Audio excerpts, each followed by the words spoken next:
She was a trillionaire, but she betrayed her husband. Shocking story. She had everything.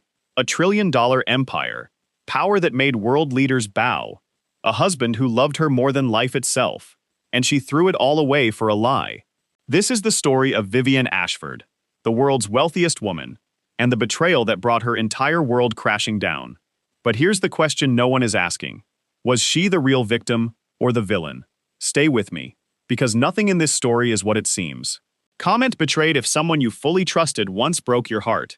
And before we go any further, let us know in the comments where you're watching from. We'd love to hear from you. And don't forget to hit that subscribe button so you never miss any of our upcoming videos. Now, to understand what Vivienne Ashford did, and why she did it, you have to understand where she came from. Because the woman who would one day control a $1 trillion empire did not grow up in a penthouse. She did not grow up with private jets and Swiss bank accounts and boardrooms full of men who trembled when she walked in. She grew up in a 3-bedroom house in Columbus, Ohio, with a father who worked double shifts at a chemical plant and a mother who stretched every grocery dollar like it was made of elastic. Her name at birth was Vivienne Marie Hargrove, and from the time she was 8 years old, she understood one thing with absolute clarity. Poverty was not a condition, it was a choice, and she had already decided she would never choose it again. Her father, Robert Hargrove, was a brilliant man trapped in the wrong century. He had invented a synthetic coding formula that he sold to his employer for $1,200 and a handshake, not knowing that formula would go on to generate over $400 million in industrial contracts over the next 2 decades. Robert Hargrove died never knowing that. He died on a Tuesday in February, still believing he had been fairly compensated, still proud of his company, still loyal to people who had used him like a tool. Vivienne was 19 when he died. She sat beside his hospital bed in a ward that smelled like antiseptic and old linoleum, and she made herself a promise. She would build something so large, so powerful, so permanent, that no corporation and no person on this earth would ever be able to look at a Hargrove and see someone expendable again. She enrolled at Ohio State on a partial scholarship, working nights at a hotel front desk to cover the rest. She graduated in 3 years instead of 4. Not because the university allowed it, but because she took every available course, overloaded every semester, and petitioned the academic board twice until they relented. She moved to New York at 22, with $4,000, a duffel bag, and a business plan she had written on yellow legal pads during her overnight shifts. She rented a room in a shared apartment in Queens, and took a job as a junior analyst at a mid-sized investment firm. Within 18 months, she had outperformed every senior analyst on the floor. Within 3 years, she had left to start her own fund. The name she gave it was simple and deliberate: Hargrove Capital, in honor of the man who taught her what it meant to be underestimated. What happened next is the kind of story that gets told in business schools and whispered about on trading floors. Vivienne Ashford, she had taken her grandmother's maiden name by then, made a series of acquisitions in the early 2000s that most of Wall Street called reckless. She bought into distressed real estate markets before they recovered. She moved into pharmaceutical logistics at exactly the moment regulators were overhauling the entire supply chain. She identified a gap in private infrastructure financing that major banks had overlooked entirely, and she filled it before anyone else even recognized it was there. By the time she was 35, Hargrove Capital had become Ashford Global, and Ashford Global was worth more than the GDP of several small nations. By the time she was 40, financial analysts had stopped trying to predict her next move. They had learned, painfully, that they could not. She was featured on the cover of every major financial magazine on Earth. She testified before the United States Senate on 3 separate occasions about market regulation. World leaders called her directly, not through assistants, not through intermediaries, directly.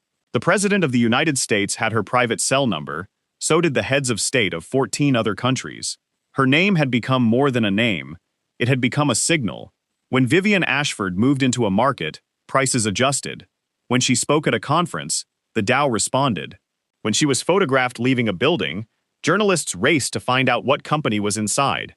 She was not merely wealthy, she was, by any measurable standard, the most economically powerful private individual on the planet. And she was completely, utterly, and profoundly alone. That is the part the magazines never printed. The part that did not fit neatly into a headline or a Forbes ranking.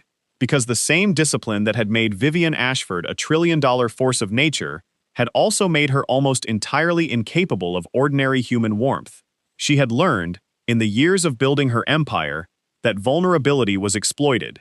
That trust was a liability, that every person who got close enough to see the real version of her, the version that was still, somewhere underneath all that power, a 19-year-old girl sitting beside her father's hospital bed, would eventually use what they saw. She had been proven right often enough that she had stopped testing the theory. She simply kept everyone at a safe distance. Everyone, that is, until the evening she walked into the Meridian Hotel in Charleston, South Carolina, and met Daniel Ashford. Daniel Ashford was an architect, not a famous one, not the kind of architect who appears on magazine covers or charges 8-figure fees for vanity projects in Dubai. He was the kind of architect who cared, deeply and without apology, about the way a building made people feel when they walked into it. The Meridian was his work, a renovation project he had spent 4 years on, transforming a crumbling 1920s hotel into something that felt simultaneously historic and alive. He was there that evening for a private industry reception. He was standing by himself near a window, looking at the ceiling like a man who genuinely cared whether the crown molding was right. Vivienne Ashford, who had attended the event because the hotel's ownership group was a peripheral Ashford Global holding, walked past him, stopped, and looked up to see what he was looking at. She did not know who he was. He did not know who she was. And for a few minutes, they just stood there, talking about a ceiling. She would later say, in a rare moment of candor to a close associate, that those few minutes beside the window in the Meridian Hotel were the most real she had felt in 15 years. Because Daniel Ashford was not performing for her. He was not adjusting his behavior based on how she might react. He was not calculating what she could do for him. He was just a man talking about something he loved, to a woman whose name he had not yet asked. When she finally introduced herself, his reaction was a mild, pleasant smile. He shook her hand and said his name was Daniel. He did not reach for his phone. He did not change his posture. He did not, as nearly every person she encountered did, recalibrate himself in the presence of the name Vivienne Ashford. He simply continued the conversation, and something in Vivienne Ashford, something that had been locked behind 15 years of calculated distance, cracked open just slightly, just enough. They exchanged numbers that night. He texted first, not with anything strategic, but with a photograph of a different ceiling in a different building, and a message that said simply, "Thought you might appreciate this one too." She stared at that text for a long time before she replied. It was so ordinary, so free of agenda. She was not used to ordinary. She replied with a photograph of a building lobby she had walked through in Chicago that she had always found inexplicably calming, and asked him why she thought that might be. He replied with a 3-paragraph explanation about sightlines and the psychology of spatial proportion that she read twice. They talked every day after that. For 3 months, before they had a second meeting in person, they talked every single day. And Vivienne Ashford, the woman who had built a wall around herself so high that even she sometimes forgot what was on the other side, let someone in. They married 18 months after meeting. It was a private ceremony in Vermont, in an old barn Daniel had admired on a weekend drive. He had contacted the owners and asked if they would allow it, and they had said yes, on the condition that he fix the rotting beam in the east corner, which he did himself over the course of a weekend in October. Vivienne wore a dress she had designed with a small boutique she loved in Nashville. There were 11 guests. No press, no cameras permitted. The only photographs were taken by Daniel's college roommate, who shot film on a camera from the 1980s because Daniel thought it would be more beautiful that way. It was. The photographs were warm and grainy and imperfect, and Vivienne kept one on her desk in her private office at Ashford Global headquarters, in a room where almost nothing personal was ever permitted. That photograph was the exception. It stayed on her desk for 5 years. What the outside world saw of their marriage was almost nothing, by design. Vivienne guarded it ferociously. She had seen too many powerful people have their private lives turned into public entertainment, and she refused to allow that. Daniel adapted to this with a patience and quietness that most people who met him found remarkable. He continued his architecture practice, taking commissions that interested him rather than ones that paid the most. He turned down a partnership at a prestigious Manhattan firm because the work felt corporate and hollow. He renovated a community center in Baltimore for almost nothing because the project moved him. He was, by any measure, a man entirely at peace with who he was and what he valued. And for the first 2 years of their marriage, Vivienne Ashford, for possibly the first time in her adult life, was genuinely happy. The cracks did not appear all at once. That is never how it happens with people like Vivienne. The cracks appeared slowly, the way they do in old buildings. Invisible at first, then noticeable, then impossible to ignore. The first fracture was time. Ashford Global's expansion into Southeast Asian infrastructure markets had created a level of operational complexity that demanded more of Vivienne than she had anticipated. She was flying to Singapore, Jakarta, and Kuala Lumpur on a rotating schedule that left her in a different time zone almost every week. She and Daniel went from having dinner together 5 nights a week to having it twice, then once, then sometimes not at all, in a given 7-day stretch. He did not complain. That was the thing about Daniel. He almost never complained. He would leave her notes on the kitchen counter. He would send her photographs of things he had seen during the day that he thought she would like. He showed up at her office once with takeout from a restaurant she had mentioned liking 3 weeks earlier. He remembered things. He paid attention. And Vivienne, running at full speed through a trillion-dollar empire, began to take all of it for granted. The second fracture was a man named Marcus Cole. Marcus had joined Ashford Global as chief financial officer 18 months before the marriage. He was brilliant, precise, and utterly without warmth, which in the context of high-level corporate finance was often considered an asset rather than a deficiency. He had restructured Vivienne's Southeast Asian holdings in a way that saved the company an estimated $2.3 billion in tax liability over 5 years, and she trusted his financial judgment almost as completely as she trusted her own. What Vivienne did not know, could not have known, was that Marcus Cole had spent the better part of 3 years quietly researching her. Not her company, not her financials, her background, her family, her history, her weaknesses, her fears. He had been methodical and patient in the way that certain people are methodical and patient when they want something specific and are willing to wait a very long time to take it. What Marcus Cole wanted was control, not of Vivienne Ashford personally, of Ashford Global. He understood, better than almost anyone outside the company, that Vivienne herself was Ashford Global's greatest single asset and its greatest single vulnerability. The company was built on her judgment, her relationships, her instincts. Without her at the center, it would not collapse immediately, but it would lose the thing that made it irreplaceable: the perception that Vivienne Ashford was always 3 moves ahead of everyone else. Marcus had identified something in the company's Southeast Asian acquisition history that Vivienne did not know he knew, a decision she had made in 2011 during a particularly pressured period of expansion regarding a government infrastructure contract in Malaysia. The decision had not been illegal in the strictest technical sense, but it had involved a set of arrangements with local officials that would not survive public scrutiny in the current regulatory climate. Marcus had found the documentation, he had kept it, and he had waited for exactly the right moment to use it. That moment arrived on a Monday morning in March, 3 years into Vivienne and Daniel's marriage. Marcus Cole walked into Vivienne's private office, closed the door, placed a sealed folder on her desk, and waited for her to open it. She did. She read what was inside without changing her expression, because she had spent decades learning to receive bad information without giving anything away externally. But inside, reading those pages, Vivienne Ashford felt something she had not felt since she was a girl in Columbus, watching her father sign away the patent that should have made him a wealthy man. She felt helpless, and helplessness, for a woman who had built everything she had specifically to never feel helpless again, was something close to unbearable. Marcus spoke quietly and precisely. He told her what he wanted. He told her what would happen if she did not cooperate.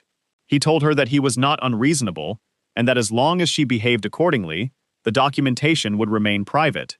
Then he picked up the folder, put it back under his arm, and left. Vivienne sat in her office for 47 minutes without moving. Then she called no one. She told no one. Not her legal team, not her security chief, not Daniel. This is the decision that would unravel everything. Not Marcus Cole's blackmail, but the choice Vivienne made in those 47 minutes of silence. She decided she would handle it alone.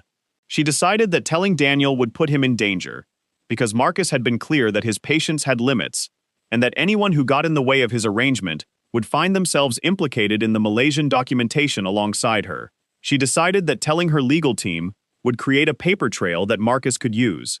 She decided that the only way to protect her company, her reputation, and the one person she loved was to appear to comply while she quietly built a way out. It was a decision that made perfect sense from a strategic standpoint, and it was the decision that cost her the only thing she had ever truly valued more than strategy. Because the plan Vivienne constructed over the following weeks required her to do something she had never done in 18 months of marriage. It required her to lie to Daniel. Not small lies, not omissions. Real, deliberate, constructed lies about where she was spending her time and who she was meeting with and what she was working on. Marcus had demanded regular access to her schedule, to her decision-making process, to her board communications. Vivienne provided what she had to while quietly documenting everything, every exchange, every demand, every communication Marcus sent. She was building a case. She was building it carefully, the way she built everything, brick by brick, detail by detail. But she was building it alone, and the loneliness of it was eating through her in ways she could not fully understand until it was already done. She stopped sleeping properly. She lost weight. She became, in the way that people who are carrying enormous secrets sometimes do, almost entirely unreachable, present in the room but somewhere else entirely. Daniel noticed. Of course he noticed. He was an architect, a person whose entire professional life was about reading the way a structure held itself together and identifying the places where the load was distributed incorrectly. He saw the change in Vivienne the way he would have seen a hairline fracture in a load-bearing wall. He asked her, gently, and then more directly, what was wrong. She told him it was the Southeast Asian expansion. She told him it was board pressure. She told him it was the particular cruelty of running a company at this scale, that there were seasons where the weight of it simply became overwhelming. He believed her, because he had no reason not to, and because the explanations were plausible, and because Daniel Ashford was, fundamentally, a trusting man. He made dinner. He left her space when she needed it. He drove her to the airport at 5 in the morning, without complaint, when the schedule demanded it. He was, in every way, exactly the partner she needed. And she was lying to him. Every day. The transfer happened on a Thursday. Vivienne had spent 3 weeks preparing it, working through a private attorney she trusted completely and had used for sensitive matters before. $40 billion moved from a subsidiary holding structure inside Ashford Global into a private account established in Daniel's name. The account was structured through 4 intermediary entities across 3 different jurisdictions, making it genuinely difficult to trace quickly, but not impossible, which was exactly the point. Vivienne's plan was specific. She had identified a regulatory agency that had jurisdiction over 2 of Marcus Cole's previous employment positions.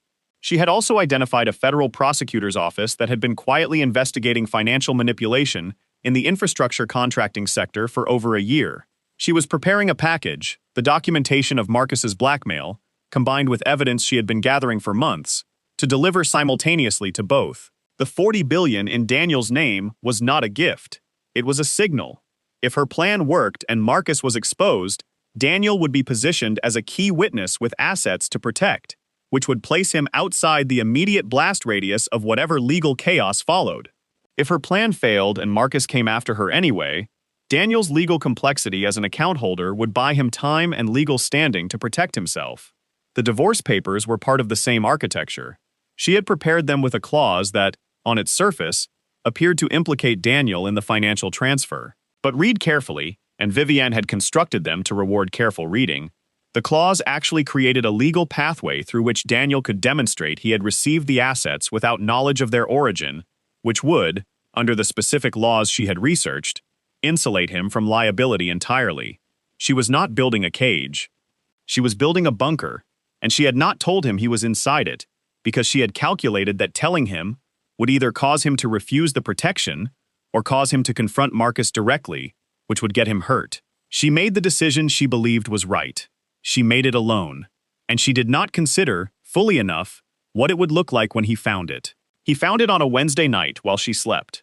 She had left her laptop open in the study, not deliberately, she would later realize, though she would spend a long time wondering whether some part of her had wanted him to find it. He did not wake her. He sat in the study for 3 hours reading everything in the folder, the transfer documents, the divorce papers, the clause. He read it all. And Daniel Ashford, who was an architect and not a lawyer and not a corporate strategist, who had built his understanding of the world on the premise that structures that appear sound from the outside usually are, read those documents and arrived at the most straightforward possible interpretation. She had been planning to frame him. She had been moving money into his name to insulate herself. The divorce papers with the clause about financial fraud were not protection. They were a weapon.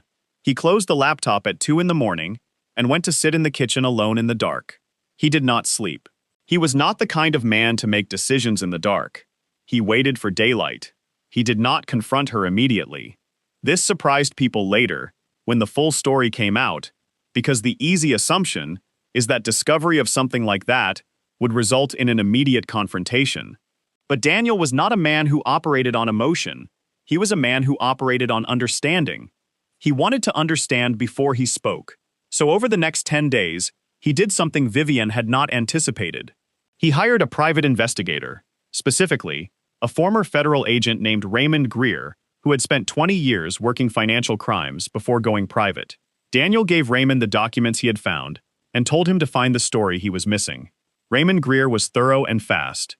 Within 8 days, he had traced the structure of the transfer, identified Marcus Cole's role in Vivienne's recent behavioral change, located 3 prior instances of similar manipulation by Marcus against 2 previous employers, both of whom had settled quietly, and constructed a timeline that aligned with exactly the period during which Vivienne had begun to withdraw.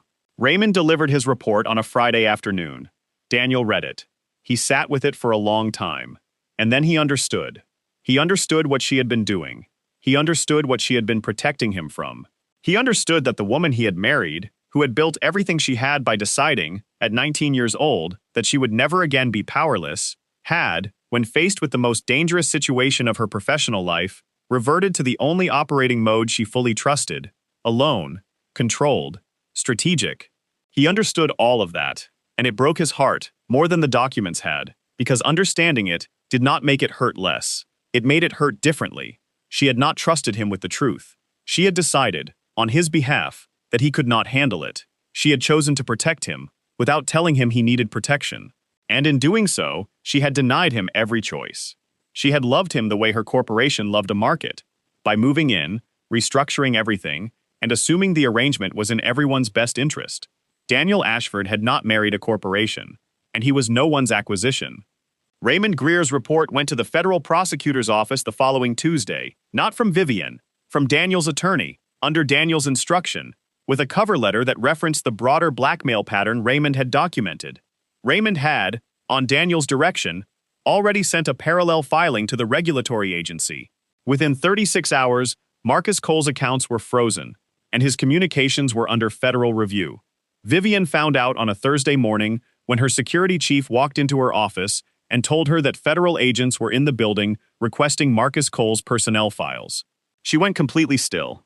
Her security chief asked if she knew what this was about. She said she needed a moment. She stood by the window in her office for a very long time, looking at the city below, and she understood, without being told, what had happened. She understood that Daniel had found the documents.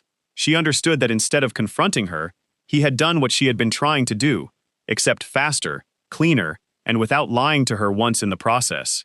She drove home that evening. Daniel was in the kitchen. The table was not set. He was sitting with a cup of coffee he was not drinking, looking at the wall. She sat down across from him.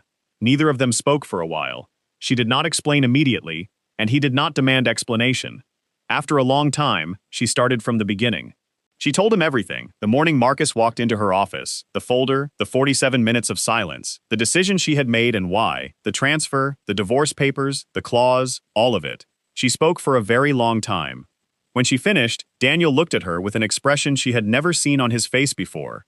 It was not anger. It was something more complicated than anger, a kind of grief that comes not from what someone has done, but from recognizing who they are when they believe no one is watching. He said, "You should have told me." She said, "I know." He said, "You decided I couldn't handle it." Now, she looked at the table. She said, "I know." He did not say anything else for a while. Marcus Cole was indicted on 14 counts of corporate extortion, securities fraud, and obstruction of justice. The federal investigation, accelerated by the documents Raymond Greer had assembled, moved with unusual speed. 3 former colleagues cooperated with prosecutors. Two prior employers who had settled with Marcus years earlier and signed non-disclosure agreements had those agreements voided by federal order as part of the investigation, and their testimonies added significant weight to the government's case. Marcus's attorneys pursued every available delay, but within 11 months, a federal judge had set a trial date. Marcus accepted a plea agreement 2 weeks before trial was scheduled to begin. He received 7 years. He served 5. During the investigation, every demand he had made of Vivienne, every communication, every instruction, was entered into the public record. The story ran in every major publication in the country.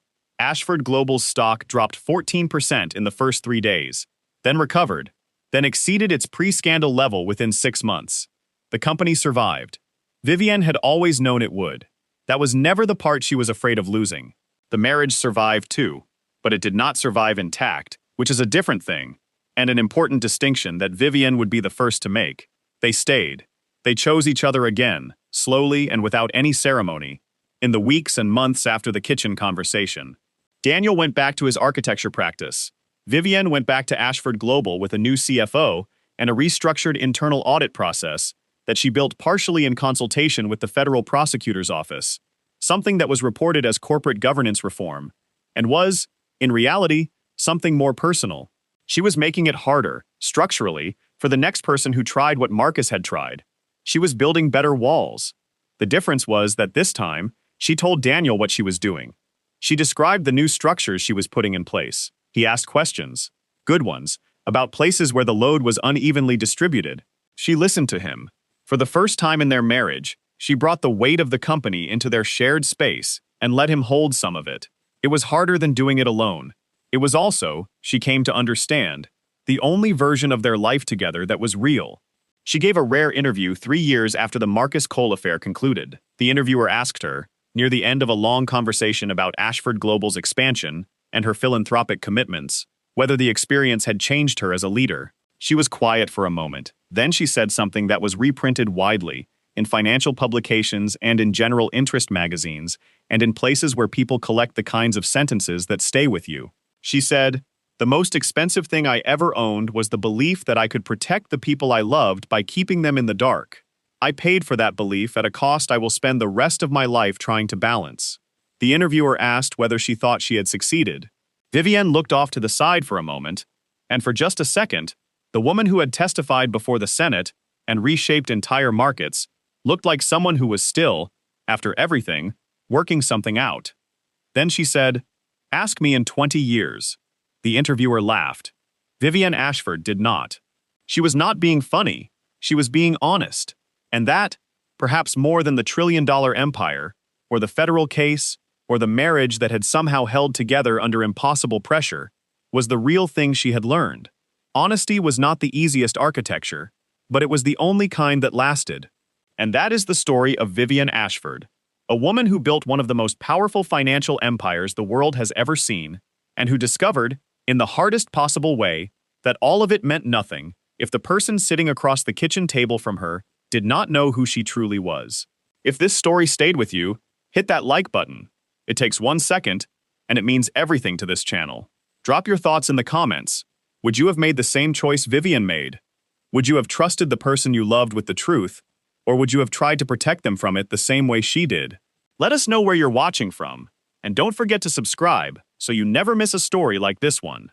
Because next time, we are going deeper, and I promise you, you are not ready for what is coming.